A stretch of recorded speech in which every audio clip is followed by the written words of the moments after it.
আজকে শেয়ার করছি সবার পছন্দের ইনস্টাগ্রাম ভাইরাল মোমো বল রেসিপি। বাইরে নরম, ভেতরে জুসি আর লেয়ার করা মজার। প্রথমে একটি বড় বাটিতে পরিমাণ মতো ময়দা নিয়ে তার মধ্যে স্বাদ মতো লবণ ও সামান্য তেল যোগ করে ভালোভাবে হাত দিয়ে মেখে নিতে হবে। এরপর অল্প অল্প করে পানি দিয়ে একটি নরম ডো তৈরি করতে হবে। ডো তৈরি হয়ে গেলে সেটি ঢেকে 1 ঘন্টা রেস্টে রেখে দিতে হবে। 1 ঘন্টা পর ডো নরম হয়ে এলে ছোট ছোট লেচি কেটে নিয়ে বাটির সাইজ অনুযায়ী ছোট রুটি বেলে নিতে হবে।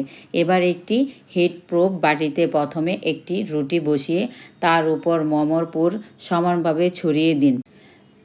তার উপর সামান্য মোমো সস দিন। এরপর আবার একটি রুটি দিয়ে ঢেকে একইভাবে পুর ও সস দিন। এভাবে মোট 2টি লেয়ার তৈরি করুন। সবশেষে উপরে ছড়িয়ে দেন কুচি করা ধনিয়া পাতা।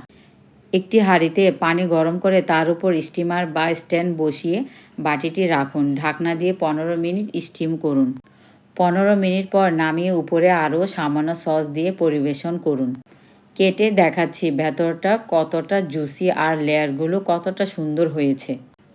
বাইরে নরম, ভেতরে রসালো আর মশলাদার এই মোমো বল একবার বানালে বারবার বানাতে মন চাইবে।